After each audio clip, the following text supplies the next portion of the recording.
আসসালামু আলাইকুম প্রিয় শিক্ষার্থী। এ পর্যায়ে আমরা শিখব টেন্স পরিবর্তন। টেন্স পরিবর্তন এটি অত্যন্ত গুরুত্বপূর্ণ একটি টপিক। নারেশন এবং অন্যান্য গ্রামাটিক্যাল টপিকগুলো ভালোভাবে বোঝার জন্য আমাদের টেন্স পরিবর্তনের উপর পরিপূর্ণ দখল থাকতে হবে। প্রথমে আমরা দেখতে পাচ্ছি he is working hard.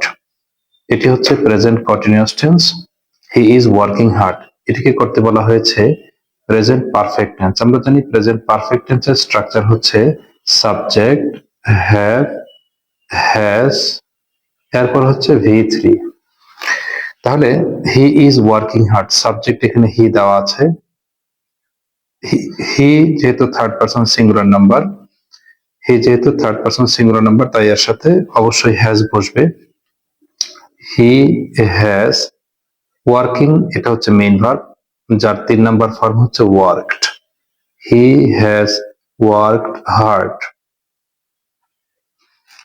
He has worked hard present perfect tense হয়ে গেল, সে কঠোর পরিশ্রম করেছে। আর হি ইজ ওয়ার্কিং হার্ড, সে কঠোর পরিশ্রম করছে। আমরা এখন দেখতে পাচ্ছি শি হ্যাজ আ কার। এটি হচ্ছে প্রেজেন্ট ইনডিফিনিট টেন্স। অনেকে হ্যাজ দেখার পরে ভাবতে পারে যেটা নিশ্চয়ই প্রেজেন্ট পারফেক্ট টেন্সে আছে। না, শি হ্যাজ এ কার এটি হচ্ছে প্রেজেন্ট ইনডিফিনিট টেন্স, কারণ হ্যাভ কিংবা হ্যাজ এরপরে যদি কোনো ভার্বের 3 নাম্বার ফর্ম না থাকে তাহলে অবশ্যই এটা হচ্ছে present indefinite tense. She has a car, তার একটি গাড়ি আছে। আর যদি এটাকে প্রেজেন্ট পারফেক্ট টেন্স করা হয় তাহলে কি হবে? শি হ্যাজ হ্যাড এ কার। যেহেতু এখানে পাস্ট পারফেক্ট করতে বলা হয়েছে তাই কি হবে? Subject plus had plus V3। তাহলে দেখো যে she had subject plus had লিখলাম। এখন এই হ্যাজ যদি মেইন ভার্ব হয়ে থাকে তাহলে এর 3 নাম্বার ফর্ম হচ্ছে আরেকটা had. She had a car.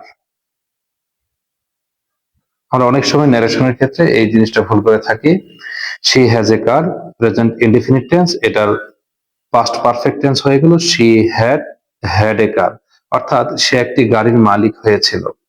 তার একটি গাড়ি আছে, সে একটি গাড়ির মালিক হয়েছিল, এরকম বোঝাচ্ছে। তাহলে আমরা দেখতে পাচ্ছি 3 নম্বর বাক্যটা Rami has written a letter. এটাকে করতে হবে past indefinite tense. Past indefinite টেন্সের স্ট্রাকচারটা হচ্ছে সাবজেক্ট V2 অবজেক্ট। তো আমরা এটা খুব সহজেই করে ফেলতে পারবো। তো এটা অবশ্যই কমেন্টে লিখে আমাকে জানাবে, দেখি তুমি কতটুকু পারো। ধন্যবাদ সবাইকে।